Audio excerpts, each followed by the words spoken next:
All right, so episode 4 of Presumed Innocence dropped, and a lot of things happen in this episode. I get into it right now, so if you haven't seen it, there will be spoilers, so beware.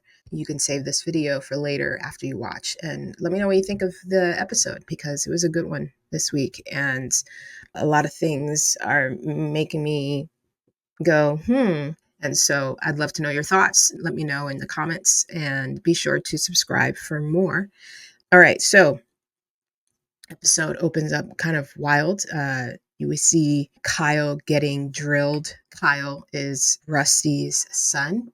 We see Rusty drilling his son on his whereabouts and why he was at Carolyn's house the night of the murder. If you remember the last episode, we saw an image that the cops have of Kyle being at the house, maybe not inside, but definitely in the vicinity the night of the murder. So his dad is drilling him like the prosecutor that he is.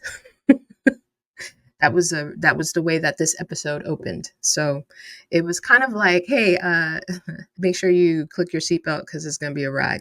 So, what do we know about this murder? So, there are a couple things we know. Kyle obviously has issues with his dad. Apparently, he wanted to know what made him want her.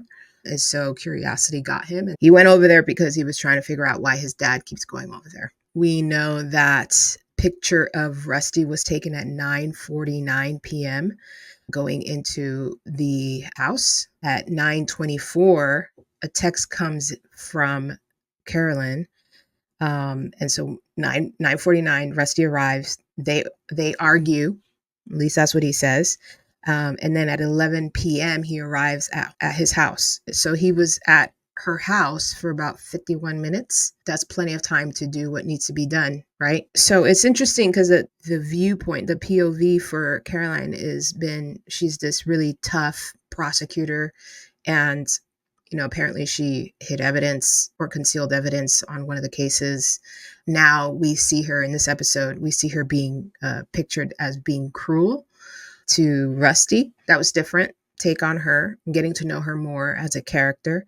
The other thing that we know is that Rigo gets a hit on that DNA sample through ancestry.com, and Brian Rapster is the guy. And so he obviously has something to hide, clearly. Barbara's afraid. So she starts deep cleaning Kyle's bike, wanting to make sure that there isn't any evidence, if there is evidence of him doing the murder, that there isn't going to be any evidence found on the bike. She's unraveling, she's day drinking, and Clifton is the bartender that we met last week. He's sort of a soundboard for her, a safe place to vent. Tommy is showing how much of a douchebag he really is to his colleagues. What a trashy lawyer he is. He's just an interesting character. I actually want it to be him at this point.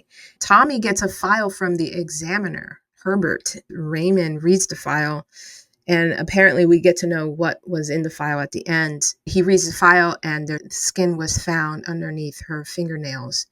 So the question is clearly Tommy and Herbert, they're I don't know, like, it's so suspicious for me. Are they planting evidence against Rusty right now? What are your thoughts on that?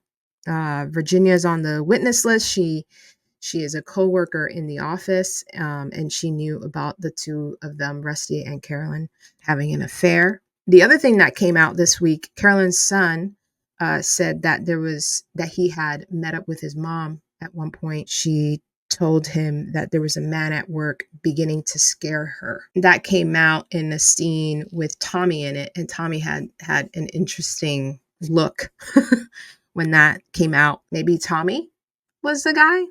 Carolyn never told her son who it was, so we don't know who it was. It is just well done for a thriller, throwing out a lot of little pieces to the puzzle throughout the episode, and really making you question. We know the timeline: 9:24, Rusty gets a text. 9:49, Rusty arrives. They argue. 11 p.m. he gets home, so there's 51 minutes to account for. that we don't know what happened. Is Tommy and Herbert in cahoots? Are they trying to plant evidence? It wouldn't surprise me because Herbert and Carolyn hid evidence. That sample wasn't revealed in the trial. I'm already questioning Herbert. Well, let me know what your thoughts are with this latest episode. It was definitely jam-packed, full of information. The last scene really was shocking. I don't know how well that's gonna look for be for Rusty. Brian figures out who Rusty is. Brian is the DNA sample that they got a hit from, and he went to his house and started banging on the door and threatening his family. And Rusty begged him to leave. He didn't leave. Rusty finally opens the door and starts beating the shit out of him. So, and this was right after he received a call from Raymond, something in the case that changes everything, which was the skin underneath her fingernails. And he swears that she didn't scratch him. So let me know your thoughts. Who do you have at the top of your list right now as the person who did it? And we'll talk to you next week.